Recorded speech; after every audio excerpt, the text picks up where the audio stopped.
Hello dear friends, welcome to Dine with 9 Vlogs.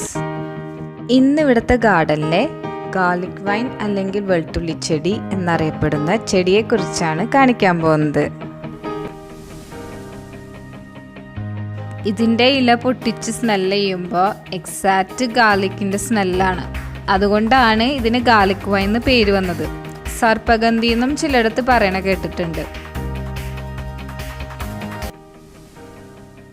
പലയിടത്തും നമ്മൾ road സൈഡിലൊക്കെ ഇങ്ങനെ വളരെ കോമൺ ആയിട്ട് കാണാറുണ്ട്. പക്ഷെ അത് സെറ്റ് ചെയ്ത് നമ്മളുടെ ഒരു ഗാർഡനിലേക്കായിട്ട് അത് വെക്കുമ്പോൾ അതിന് കൂടുതൽ ഭംഗി ഫീൽ ചെയ്തിട്ടുണ്ട്.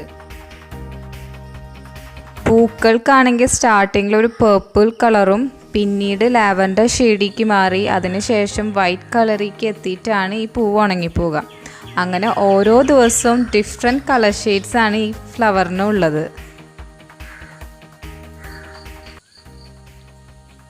ക്ലൈംബർ ഫാമിലിയിൽപ്പെട്ട ഒരു പ്ലാന്റ് ആയതുകൊണ്ട് കിട്ടുന്ന കമ്പിലും ചില്ലുകളിലും ഒക്കെ പിടിച്ച് പടർന്ന് നല്ല ഹൈറ്റിക്ക് ഈ ചെടി വളരും. ഇതിനെ ഹൈറ്റിക്കൊന്നും വിടാതെ കട്ട് ചെയ്ത് നല്ല സപ്പോർട്ടൊക്കെ കൊടുത്ത് നിർത്തുകയാണെങ്കിൽ ഇതിൻ്റെ ഇലകളും പൂക്കളും ഒക്കെ നല്ല ഭംഗിയിൽ തിക്കായിട്ടുണ്ടാകും. ചെടി വളർന്ന് വലുതായി പൂവിടുന്ന വരെ നമുക്കതിന് വളവും കാര്യങ്ങളൊക്കെ കൊടുക്കണം. എന്നാലും അത് വേഗം പൂവിടുള്ളൂ. പൂവിട്ട് തുടങ്ങിയാൽ പിന്നെ കൂടുതൽ മെയിൻ്റെനൻസോ കെയറോ ആവശ്യം വരാറില്ല. ഇതൊരു സീസണൽ ഫ്ലവറാണ്, അതുകൊണ്ട് എപ്പോഴും പൂവിടില്ല. ഒരു 3-4 വട്ടമൊക്കെ 8 വർഷത്തിൽ പൂവിട്ട് കാണാറുണ്ട്.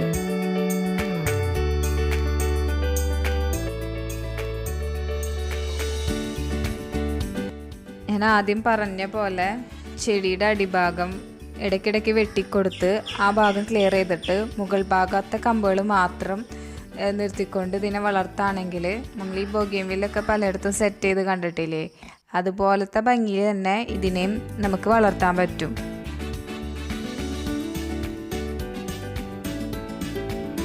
ഈ ചെടിയുടെ കമ്പിൽ പ്ലാസ്റ്റിക് ബോട്ടിൽസ് പെയിൻറ് ചെയ്തിട്ട് ജസ്റ്റ് ഒന്ന് ഹാങ് ചെയ്ത് വെച്ചിട്ടുണ്ട്.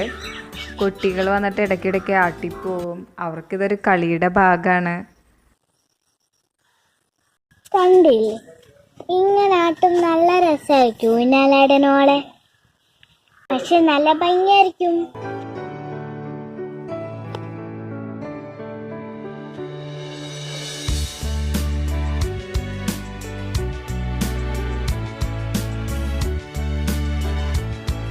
ചെടിയുടെ കമ്പിൽ നിന്ന് തന്നെ ഇത് പ്രൊപ്പഗേറ്റ് ചെയ്യാൻ പറ്റാറുണ്ട്.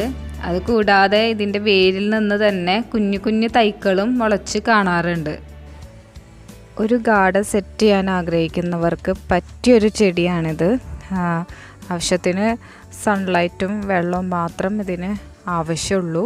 പിന്നെ ഇടയ്ക്കിടയ്ക്ക് ഞാൻ പറഞ്ഞ പോലെ കട്ട് ചെയ്ത് കൊടുക്കുകയാണെങ്കിൽ നിറയെ പൂക്കൾ ഉണ്ടാവുകയും ചെയ്യും. അപ്പോൾ നിങ്ങൾക്ക് ഈ വീഡിയോ ഇഷ്ടപ്പെട്ടാൽ ലൈക്ക് ചെയ്യാനും ഷെയർ ചെയ്യാനും കമൻറ്റ് ചെയ്യാനും പിന്നെ സബ്സ്ക്രൈബ് ചെയ്യാത്തവരുണ്ടെങ്കിൽ സബ്സ്ക്രൈബ് ചെയ്യാനും മറക്കരുത് കേട്ടോ.